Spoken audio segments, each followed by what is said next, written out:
sitting in that courtroom, and it was dragging on. There were other accused that came in, and what was it like for you sitting there? When he came in, I was surprised myself. I wanted to see him, because I just had to see him. That was facing my demon. When I was sitting there and hearing the charges read, the abbreviated of what he did to those people, I was thinking, for me to get out of there unscathed, I felt guilt over that. I felt like I owed a responsibility to these 8 men and I didn't want to screw it up by, and not that, I overanalyze everything, and I would be afraid that I would, I don't know, I just did not want to screw up anything that would not get them justice, because those families, there'll never be a happy ending to this story. Mm-hmm. That's these stories don't have happy endings. But you were willing to testify if you had to. Oh yeah, it was my duty. What did you want to see happen to McArthur as far as when this went to trial? Those are 8. That's a lot. 8 lives. 8 lives don't deserve 25 years. Just on paper, I know we don't have the death penalty in this. I always felt like I didn't believe in the death penalty. I've had to reevaluate my thoughts on the death penalty. Being a survivor, you carry a lot more. The families carry the pain for the lost ones.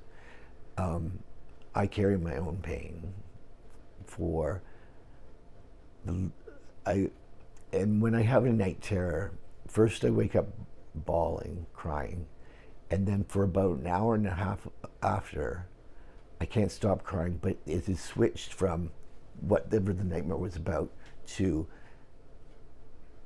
this man has made me the shell of the person that I used to be, and my confidence, and then I mourn for the loss of what I used to be. And that's hard, that's very difficult. I used to be very confident, very outgoing, and I don't go out in Toronto anymore. I do travel. I have friends in other places. I don't like from my bedroom window, I can see where he picked me up that day. And that's a constant reminder. Yesterday, what was that like? I know you went very early. What was it like? Do you think he saw you when he came in? And just tell me just describe it for me. Okay, so I got the call the night before that this was going to happen. And I had, if you remember the end of the last interview, I said I never wanted to set eyes on him again. And I could have very well played that out this way if I had not gone. But after a year, my thoughts have changed. I need to face my demon. And I told my partner, we're going early. I want to be up close so I can see him. He didn't see me. I don't think, because his head's down. He didn't look like anything close to what he looks in those pictures where he's smiling. And what did you see? I saw a pathetic old man.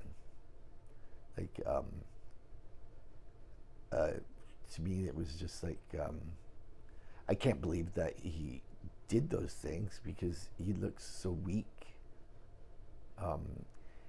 Does that make me happy? No, because he still did them, but he's not wearing it well. I don't think he'll make it to 92 or 91, whatever. He's just, whatever's going on physically in his body is just making him age rapidly. Well, he's pleaded guilty. He's spared the families. Maybe he did this for his own family. Maybe he didn't want to put them through it and his grandchildren. What would you say to him if you could say something to him? What would you have said on the stand if you had been asked, did you ever feel, or how do you, I guess what would have been a question you would have been asked, did you think he was going to kill you?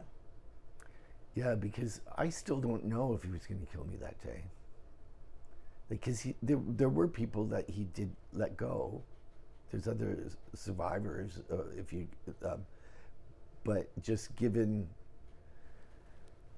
how he went the furthest with me in terms of the MO of death than anyone else. You talked about yesterday, he was like feeble and old, and how did he look yesterday versus how he looked when you met him in July? He looked like a jovial Santa Claus, like life of the party type guy. A little bit of like trying to show that he did have the resume to back up what he said in terms of experience of being dominant, because a lot of times people say they are and then they're not. And but yesterday, like, that was not the same person. And when he said guilty, guilty, guilty, how are you feeling?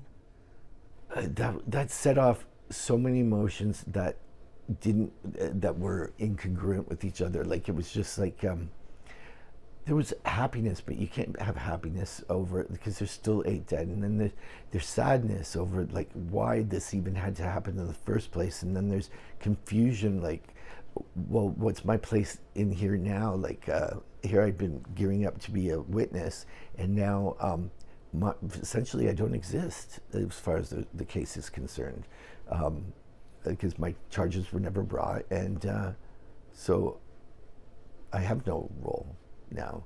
And I'm not saying that's something I don't mind relinquishing, but it's just the last year has been so up and down that like, I'm glad that part's over. I think he's done a number on me.